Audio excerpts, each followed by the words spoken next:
नमस्कार। सर्दियों का आगमन हो चुका है, शीत ऋतु का समय चल रहा है। शीत ऋतु में हेमंत और शिशिर दो ऋतुएं आती हैं। हेमंत ऋतु फिलहाल चल रही है, नवंबर और दिसंबर 2 माह जो है वो इस हेमंत ऋतु के अंतर्गत आते हैं। और इस ऋतु में किस प्रकार का आहार और विहार करना चाहिए, आज की चर्चा उन्हीं विषयों पर होगी। हेमंत ऋतु में वायु जो है वो शीतल चलने लग जाती है, हमारी जठराग्नि का बल जो है वो तेज हो जाता है, हमारी डाइजेस्टिव फायर इंक्रीज हो जाती है, तो वो मात्रा से गुरु आहारों को पचाने में भी समर्थ हो जाती है। तो इस मौसम में हम गुरु आहार, स्निग्ध आहार ले सकते हैं, वो इजीली डाइजेस्ट हो जाते हैं, जिसमें हम हलवा ले सकते हैं, दूध में ड्राई फ्रूट्स बॉईल करके लिए जा सकते हैं, मावे और मावे से बने हुए मिष्ठान लिए जा सकते हैं। इसके अलावा हमारे रबड़ी है, तिल के लड्डू हैं, वो इस सीजन में लिए जा सकते हैं। इसी के साथ साथ जो बहुत सारे लोग हैं, वृद्धजन हैं, उनको जॉइंट पेन की समस्या रहती है, तो वो मेथी के लड्डू भी इसी ऋतु में प्रेफर करते हैं और लेने भी चाहिए। युवाओं के लिए संधि संधानक, अस्थि संधानक ऐसा गोंद के लड्डू को बताया गया है, तो गोंद के लड्डू इस सीजन में लिए जा सकते हैं। वो अग्नि के अनुरूप होते हैं। हमारी जठराग्नि का बल, जैसे हम बात कर चुके हैं कि तेज हो जाता है, तो हमें इस तरीके के भारी, जो पचने में भारी हो, ऐसे आहार हम ले सकते हैं। और यहाँ हमारे आचार्यों ने बताया है कि गुरु आहार इसलिए लेने चाहिए क्योंकि यदि हम गुरु आहार नहीं लेते हैं तो वहां हमारे शरीर में वात वृद्धि हो जाती है।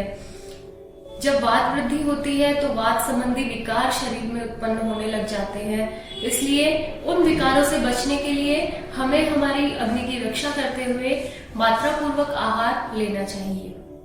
और भी यदि आहार की हम बात करें तो इस सीजन में हम बाजरे की रोटी प्रभूत घी के साथ, मतलब अच्छी मात्रा में घी मिला करके खानी चाहिए। बाजरे की खिचड़ी इस मौसम में बनती है गाँव में, और वो वाकई में बहुत ही स्वादिष्ट और शरीर के लिए हितकर होती है। तो सर्दियों में विशेष रूप से बाजरे की खिचड़ी हमें जरूर ट्राई करनी चाहिए।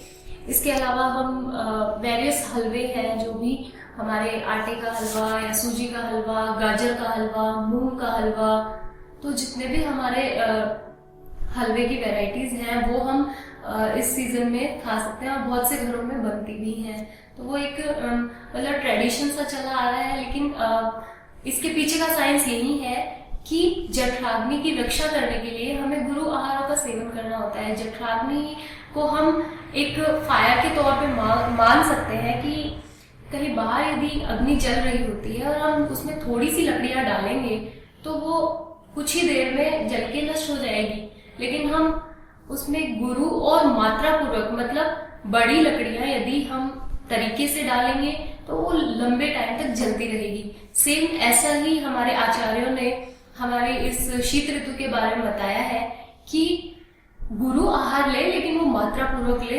इतना ही लेना चाहिए कि हमारा पेट आधा सा भर जाए। अत्यधिक मात्रा में हमें गुरु आहार का सेवन नहीं करना है, क्योंकि यदि हम इतना भारी हैवी भोजन अगर लेंगे और वो भी भरपेट लेंगे तो उसके भी नुकसान हमें देखने को मिल सकते हैं। इसलिए हमें मात्रा शब्द का अर्थ यहाँ पर यही बताया गया है कि हमें जो भी आहार हमें लेना है वो हम मात्रा पूर्वक लें। आचार्य ने यहाँ पे बताया है अर्ध सोहित्यम, यानी कि आधा पेट भर जाए इतनी ही मात्रा में लेने चाहिए।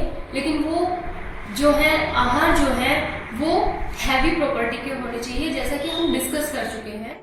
इसी के साथ साथ तिल और गुड़ की जो गज्जक आती है, मूंगफली की गज्जक है, ड्राई फ्रूट चिक्की है, वो इस मौसम में ली जा सकती है। और ये जो इस मौसम में लिया गया आहार है वो हमें वर्ष भर तुष्टि, पुष्टि और आरोग्य प्रदान करता है। वर्ष भर के लिए हमें बॉडी स्ट्रेंथ प्रदान करता है, वर्ष भर के लिए हमें इम्यूनिटी प्रदान करता है। तो इस सीजन में आहार का विशेष रूप से ध्यान रखना चाहिए।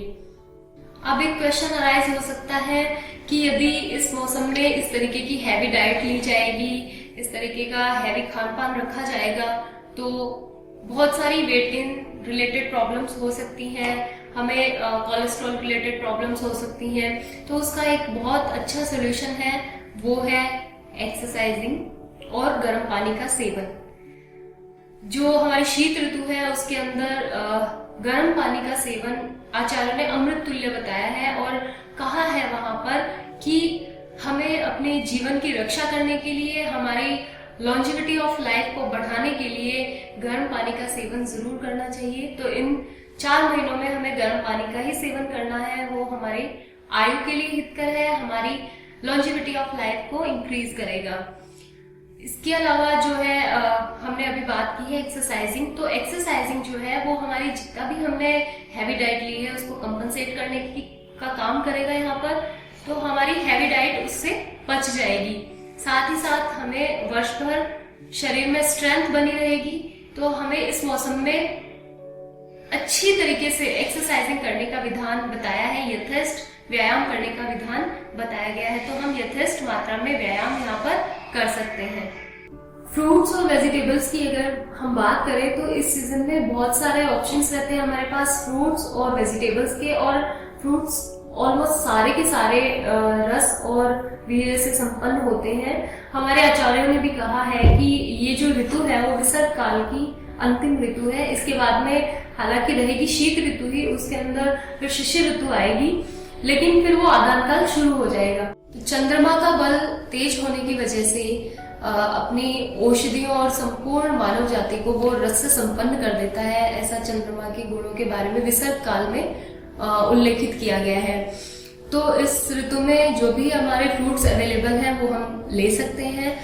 उसके अलावा सब्जियों में हमारी पालक, बथुआ, मेथी और भी वेरियस हरी सब्जियां अवेलेबल रहती हैं, और उनका हमें खूब फायदा उठाना चाहिए। बहुत सारे मारवाड़ के बेल्ट में हल्दी का जो साग है वो बहुत फेमस है, और इस सीजन में वो लिया जा सकता है। घी डालकर बनाया जाता है, तो घी और घी से बनी हुई सब्जियां इस ऋतु में हम ले सकते हैं। तो ये सारे डाइट प्लान फॉलो करके हम इस शीत ऋतु में अपने आप को स्वस्थ रख सकते हैं, फिट रख सकते हैं।